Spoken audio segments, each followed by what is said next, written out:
Hey there guys, this is Flamzeron, aka YouTube's Tosuke. Well, I'm finally done with all three of the Butoden games. I know I'm a little late on this, but I figured since I finished doing my commentary on all three games, I figured I should give, a final thought on each of them.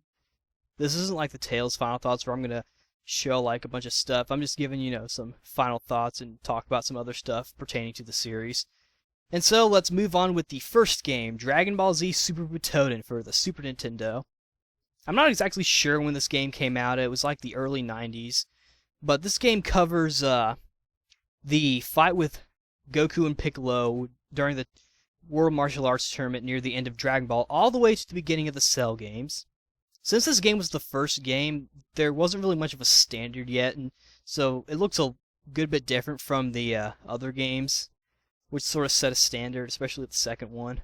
And so, with that said, this game doesn't have, the whole thing about the different kind of graphics. The overall gameplay is the same, but I think the main thing I need to mention, like I mentioned in my commentary, is that this game is friggin' hard. It's not like impossible. I'm not gonna say it's the Demon Souls of Dragon Ball Z or even the Tales of Destiny 2 of Dragon Ball Z, but this game is friggin' hard. Upon doing a little more research on the game and actually playing more of it and fiddling around with the options menu, I did see that there was a way to change the difficulty, but it doesn't change that much. It just makes, the first few fights a little bit easier. Piccolo and Vegeta, from what I understand, are pretty good characters. Still, I mean, I didn't really get much of a chance to play the others. I did do the cheat code to get the other characters, but it's so weird because you have to input it twice while the intro is still going along. Which is kind of odd. Normally in a video game with the cheat code, you just input it once and you hear a da-doom or some sort of thing. But in this game, you had to do it twice to get the secret characters. And, after you do the secret character cheat code, you get a bunch of characters. Like, you get, like, Super Saiyan Trunks, Super Saiyan Goku, Super Saiyan Vegeta. Since this game was the first one, it did this thing where instead of, like the other games where every character who can go Super Saiyan starts off as a Super Saiyan, there's a regular form, and then there's Super Saiyan. And so that was kind of nice. I don't really think there's much of a difference in their power. I mean, obviously, one can assume that the Super Saiyan versions of the regular characters would be a tad bit stronger, and maybe their attacks would be different, but other than the way they look, I don't think there's much to it. But yeah, overall, this game wasn't that bad. It was kind of hard, and I'd skip over it if you could. But moving on to the second game, Dragon Ball Z Super Butoden 2 for the Super Nintendo. I know I'm saying Super Nintendo as opposed to Super Famicom, but they're the same friggin' thing. It doesn't really matter. Like the previous one, this one came out like in I think the mid to early to mid 90s. And this game covers the remainder of the Cell games all the way to the BoJack movie. I know, not really all the way to the BoJack movie, but I guess I should say also the BoJack movie. But yeah, this is the game that really set the standard for the other games. This one has, the different looking graphics where the characters are taller. All the characters who can go Super Saiyan are Super Saiyan. Gohan in particular is Super Saiyan 2. And yeah. This game is pretty dang fun. It plays like the previous one to an extent. I think they toned down the difficulty a good bit, and that makes the game a little more fun to play. There's not really much else to it besides a graphical update. The special moves are still executed the same way. There's still like the little animation and the split screen that happens. What makes this game different from a general standpoint is probably the storyline. Because in the first one, you just went through like a storyline generally had like 3 characters or how many characters you had for that certain part of the story. In this one, you had to choose your character and you would play that certain character's part of the story. And then, after you fought Cell and whatnot, I think it would show like a cutscene or two. And then it would move on to the BoJack thing. This game was also the first game to do a few things. Like, for example, it was the first to have Broly as a secret character. It was also the first Dragon Ball Z game to have BoJack and Zangia as playable characters. And also, to my knowledge, This is the first and only Dragon Ball Z game to have Goku as a secret character, like Goku in his entirety. I'm not talking about having having Goku, but having like his Super Saiyan or Super Saiyan 2 or 3 or 4 as like a secret thing you have to unlock. I'm talking about like not having Goku until you do the cheat code. And he plays like the way he does in the third game and whatnot. I mean, there's not really much different to his fighting style. Overall, this game is definitely one to start off with if you want to play, a good NES, SNES, Dragon Ball Z game, or if you want to get into the Butoden series.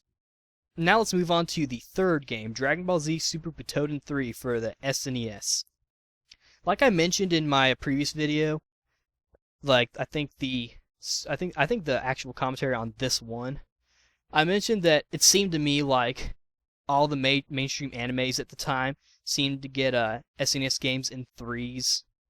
I mean, that's just, I'll probably have to do more research on that, but that's what it seems like so far. Like I know Yu Yu Hakusho got a 3-game sort of thing, and I think it sort of had the same sort of thing with the Dragon Ball Z. But anyway, this game, I believe, came in the mid-90s and covers really, just covers the entire Majin Buu saga. This game doesn't have a story mode. It really only has a versus mode and I think a tournament mode. But overall, it's, essentially, the same as the second game. It, plays, like the other one's a little split screen thing. This one has Goku to start off with. And, Gohan's an adult now. This is actually the only Butoden game that, so far, that I've noticed because I haven't played a certain one. That Gohan is actually an adult.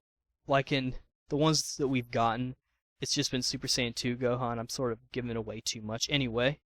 And it had Kid Trunks and Kid Goten and whatnot. It had Majin Buu, Deborah. It didn't have Super Buu or Kid Buu, but it had like the standard Majin Buu. Also had number 18. I don't think the second one had any of the androids besides Cell.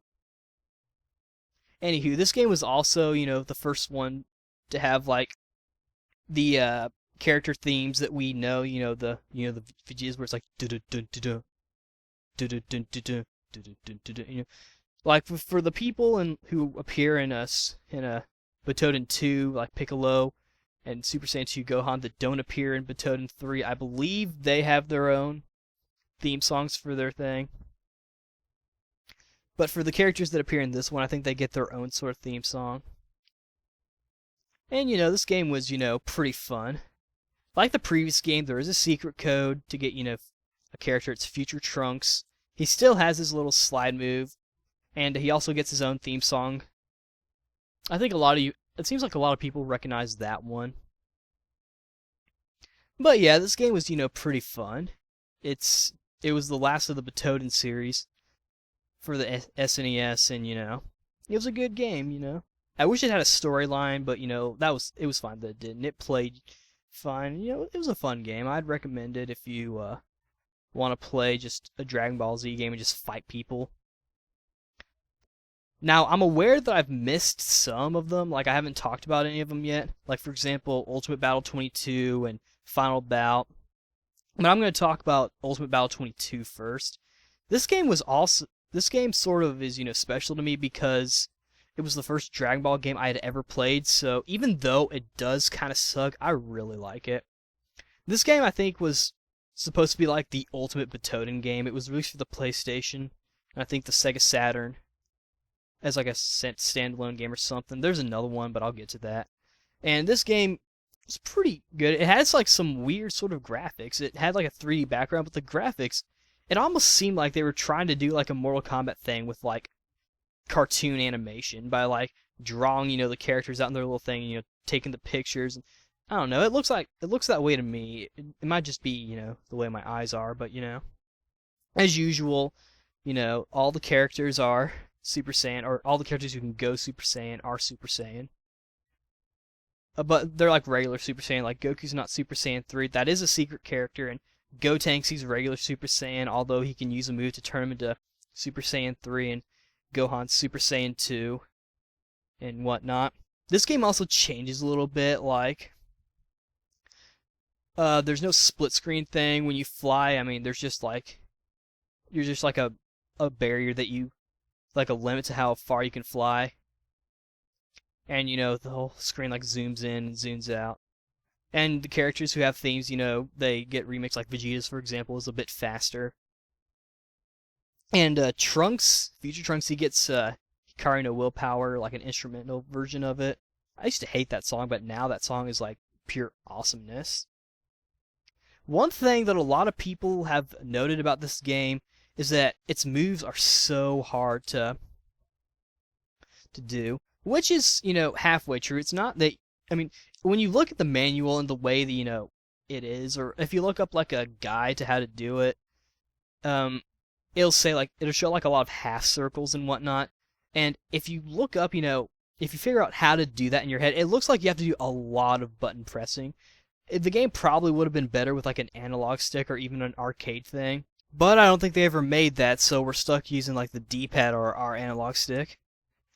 But ultimately, it's not really that hard. There are some moves that are pretty easy to do, but, What pissed me off about this game, though, is the fact that it actually came out in English. I'm like, seriously? Really? Because this game came out like in 1997 or 1996 or something, or even 1995.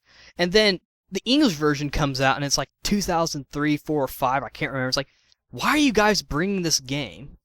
But, whatever, they can do what they want. I have both versions. Ultimately, the game is not that bad. I mean, I kind of like it. Like I said, it's the first Dragon Ball Z game I've ever played, so it's kind of important to me.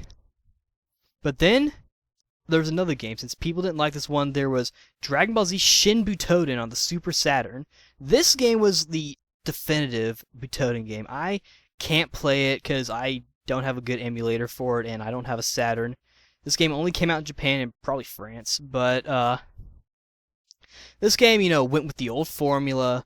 It plays, like the old Butoden games. It just looks like Ultimate Battle 22. So ultimately, it's like a super Ultimate Battle 22. Haven't played it. Moving on. Dragon Ball GT Final Bout. This one's significant because it's actually the first Dragon Ball game that America got. This game came out like, I think, 1998 or 1997. And because of that, the voice acting's different. Like, I think Stephen Bloom does Goku and Milton James does Vegeta. And this game was also the first 3D Dragon Ball Z game and the first GT kind of ish game. I think the American version, changed the name to GT. But yeah, this game is, it's not the best game. I actually kind of don't like it. The moves are pretty easier to do. It follows the original first game, Super Butoden 1, with its characters, how there's a Super Saiyan and a regular version of each character, and how there's a secret. You have to like input the secret code twice to get the secret characters. Sort of. It actually has a little more purpose. The first code gets you all the characters, but then the other one gets you Super Saiyan Goku 4.